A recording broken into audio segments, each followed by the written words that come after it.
بسم اللہ الرحمن الرحیم۔ السلام علیکم ناظرین۔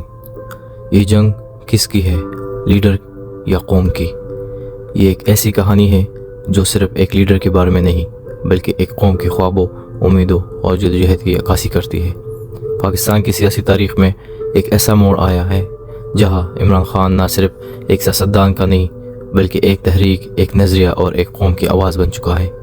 یہ جنگ اس دن شروع ہوئی جب ایک لیڈر نے کرپشن کے خلاف آواز بلند کی، انسان پر مبنی نظام کا خواب دیکھا۔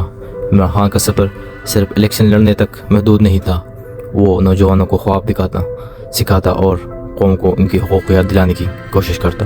لیکن یہ جدوجہد ان کے لیے آسان نہیں تھا۔ 150 سے زائد مقدمات، بار بار گرفتاریاں اور میڈیا بلیک آؤٹ کے ذریعے انہوں نے خاموش کرنے کی کوشش کی۔ ہر بار جب وہ عدالت میں پیش ہوئی، عوام نے انہیں باہر نعرے لگاتے ہوئے سپورٹ کیا۔ یہ عوام کا جذبہ تھا جو ثابت کر رہا تھا کہ یہ جنگ صرف عمران خان کی نہیں بلکہ پورے قوم کی ہے۔ عدلیہ کے فیصلے، سوالات کی گیر میں ایک طرف عوام کا اعتماد عمران خان پر بڑھ رہا تھا اور دوسری طرف طاقتور حلقے ان کی مقبولیت کو دبانے کی کوشش کر رہا تھا۔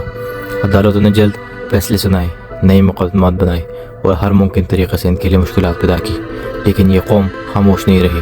دل سے، جلوس سے، سوشل میڈیا اور عالمی سطح پر آواز اٹھائی گئی۔ لوگ یہ سوال اٹھانے لگے کہ آخر یہ جنگ کس کی ہے؟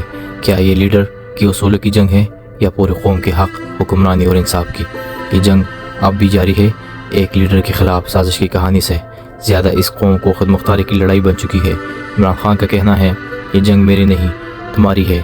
میں ایک فرد ہوں، لیکن اگر تم نے آج لڑنا چھوڑ دیا تو تمہارے مستقبل پر سیاہ بادل چھا جائیں گے۔ یہ کہانی ہمیں یاد دلاتی ہے کہ لیڈر صرف تب طاقتور ہوتا ہے جب قوم اس کے پیچھے کھڑی ہو۔ یہ جنگ اس سوال کا جواب ہے کہ قوم اپنی آزادی اور حقوق کے لیے کہاں تک جا سکتی ہے۔ یہ جنگ صرف ایک لیڈر کی نہیں بلکہ ایک قوم کی بیداری کی علامت ہے۔